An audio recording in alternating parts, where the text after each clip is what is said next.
Hi, everybody. Dan Illman, Mike Beer, race number 8 at Belmont Park on closing day Sunday, the Zagora Stakes, 1.5 miles on the turf. This race for fillies and mares, one of 3 stakes races at Belmont on Sunday. You can bet them all with a DRF Bets account. Go to drf.com/bet, deposit $150 into your new DRF Bets account, and bet with $300. Good value with the Breeders' Cup right around the corner. Here's the field for the Zagora. Again, we're hoping this race stays on the turf. We are expecting some rain in the New York area on Sunday. This is a very competitive race. If it stays on the turf, we see Fool's Gold, the number 6 for Chad Brown, who had a very productive summer up at Saratoga. 5-2 on the morning line. I think the underrated Lemon Zip is 9-2. She really seems to appreciate this distance. And from top to bottom, it's a very competitive group. Yeah, I agree with that. I feel like this is the kind of race where, the odds at post time are going to go a long way to deciding who you want to bet in here. It just feels like a lot of different horses can win. Let's take a look at the Timeform U.S. pace projector for this race. A little surprised that we have the 11 Beau Bell out there on the lead, especially since Lady Mont, the 5, a horse that we know has speed, is also adding blinkers for the first time. And the 1 Not in Jeopardy is stretching way out for the first time. Beau Bell could make the lead, but she's also comfortable from stalking. Yeah, I agree with that. I feel like you're going to see the 5 on the lead in this race.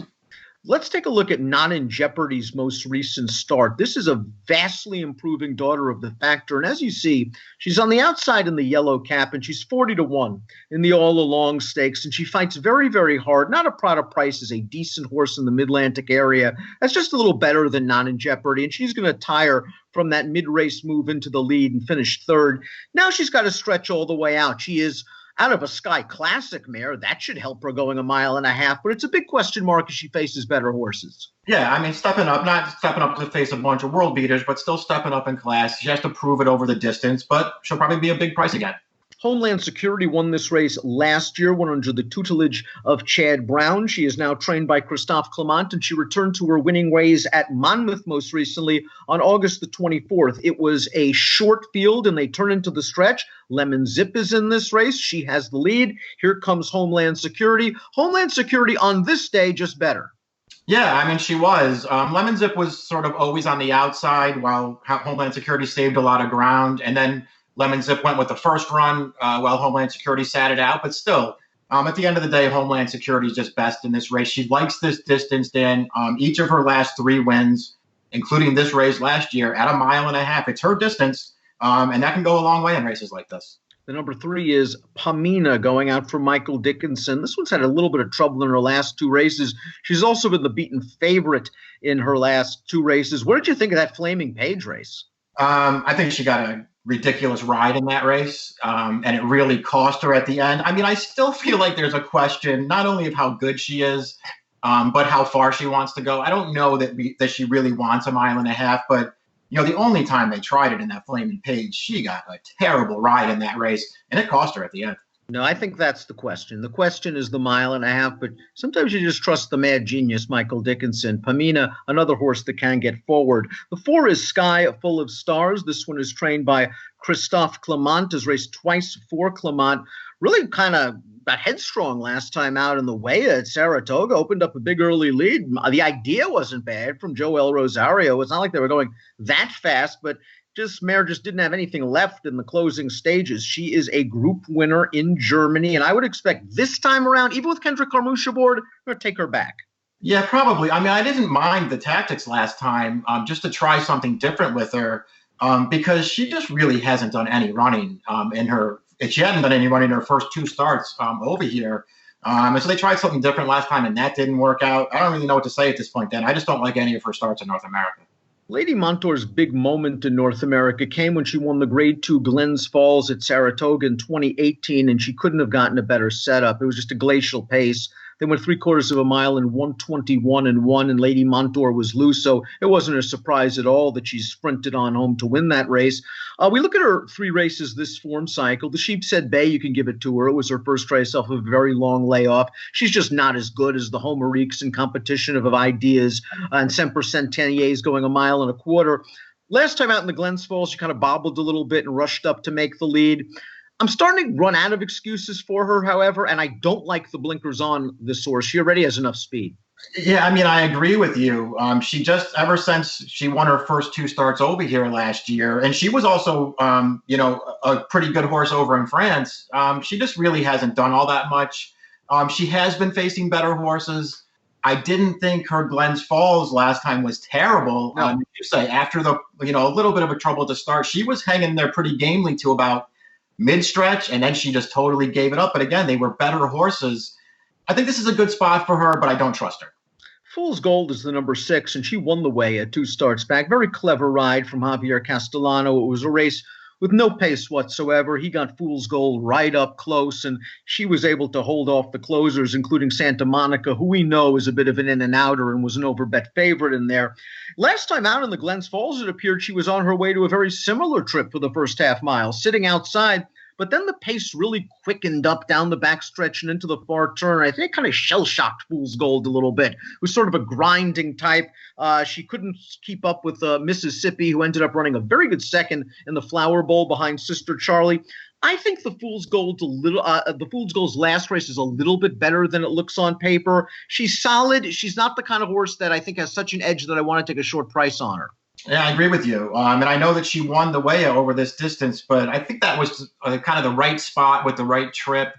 I like her as a horse. I've been a fan of hers for a while. I'm just not convinced she's a true mile-and-a-half kind of horse. And, as the favorite in this race, I'll just look elsewhere. Perhaps We Gets the Monies can move up if this ground is good or yielding, and if this race remains on the turf, there's a fairly excellent chance that will happen. We Gets the Monies last time out, New York bred race. It was the John Hettinger, and she took on a very good New York bred named 55. We swing into the stretch. She is the gray. She is last down towards the inside, and she's going to pick her way through in between horses to finish third behind 55 and War Canoe. Those are two of the better New York bred fillies and mares. We Gets the Monies. I think she'll get a fair pace to run at. It's really all a question of whether she's good enough and whether she really wants to go this far. Yeah, it's a big question. I'm a fan of hers, too. I think she's okay. I thought she ran fine in the Hettinger. Her Yaddo two-back is better than it looks in a race that had no pace for her. She's a really bad gate horse, Dan. She breaks very slowly all the time, and that's a big problem. But she's going to be a big price in this race, and I wouldn't be shocked if she runs well. Lemon Zip is in razor-sharp form. She beat the boys 2 starts back, going a mile and a half at Laurel. Tried him again last time out in the Japan Turf Cup. There are some good names in that race. Solid horses, Postulation, Nakamura, etc. Let's watch Lemon Zip, who got a very nice ride by Tyler Connor, sitting in and among horses turning into the stretch. She's in the white noseband. She's going to ease out for a clear run. She has every chance here, and she runs these horses to a head. Dionysia's got a very clever ride, brushing to the front, passing the stands the first time, and Lemon Zip just couldn't catch. But she's in good form right now. Yeah, she really is. And it's also worth noting here, Dan, that this race is on a 6-day turnaround. They wheeled her right back off of that win on September 22nd, 6 days later, and she came up with this performance. Every race she's run at 11 or 12 furlongs since they stretched her out, I think is going to give her a chance in this race. She's very tactical, very handy. There's a lot to like about this horse. Shug McGahee looking for some more black type for the 9. War Cabinet, Daughter of War, front third in the aforementioned Flaming Page Stakes last time out. We turn into the stretch of the Flaming Page. War Cabinet has some work to do. She's on the outside in the green hat, and she's going to come with a little bit of a run to finish third here. Remember, this was yielding ground. Yeah, her trip was fine in this race. Right now, she's in with a look at it, just not really finding enough. That's Pamina right to her inside, who got shuffled back the last on the turn. I don't know, Dan. I'm not a big fan of this horse. She has a nice pedigree. I respect her connections greatly. To me, she's never run a race that's going to beat this field. The 10, Mercilla, is so lightly raced. We could probably expect an improved performance. Her best buyer is 77. But remember, this is only start number 5. Coming out of a fast edition of the Virginia Oaks last time out. She was a good second that day. Again, I'm not worried about distance with her. The Arches seem like they can run all day long. It's just a question of whether this race is a bit too much too soon. She'll be the right price. Yeah, we'll see if she's ready for it. Her first 2 starts pretty good, I thought, for Emotion. Last time, she ran fine in that race. I don't know how good the winner of that race is. But this horse did okay to be second. Obviously, if she just runs one of those, she's not winning this race. But there's a chance she really takes a step forward. Beau Bell lost the first 14 races of her career, and then she turned it around for Tommy Albertrani with a couple of wins on yielding going. Maybe it was yielding going. Maybe it was simply the Mellon Turf course at Saratoga, but she was a much improved filly over the summer. And if this race is run over a wet turf course, you can give her an edge. Timeform US has her on the lead. Mike and I disagree. We think she'll be up close. We will agree that she had no chance last time out in the Flower Bowl against Sister Charlie. I think she fits this race very well, and I think she's actually coming into this race in career form. Yeah, I mean, I respect the improvement that she's shown in her recent races because she was just going nowhere early in her career. But it feels like maybe she's turned it around. Her Flower Bowl, obviously, she wasn't going to win, but it's not like she was disgraced in that race. We'll see if she can keep going. Violet Blue goes out for a very good trainer in Jimmy Toner. Just overmatched, I thought, last time out in the Glens Falls, and that was a very difficult outside post position. Yeah, she did not draw well. She's run a race or two that would give her a look in here at a price. As a matter of fact, she ran pretty well in this race last year with a tough wide trip. We'll see what happens. It feels like she's destined for another tough trip from post 12.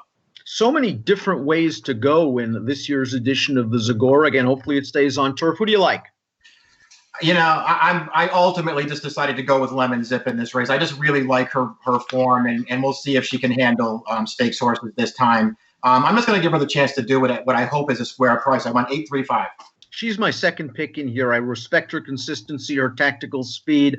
I want to give Beau Bell a chance in here. Again, we noted the turnaround over the summer at Saratoga. No chance last time out in the Flower Bowl. And I think we can get a decent trip up close to the pace, and the price will be right. I went 11,856 in the Zagora, one of 3 stakes at Belmont on Sunday. Bet them all with that DRF Bets account. Deposit $150, bet with $300. Learn more, drf.com/bet. Approximate post time for the Zagora, 4:19 Eastern. Best of luck.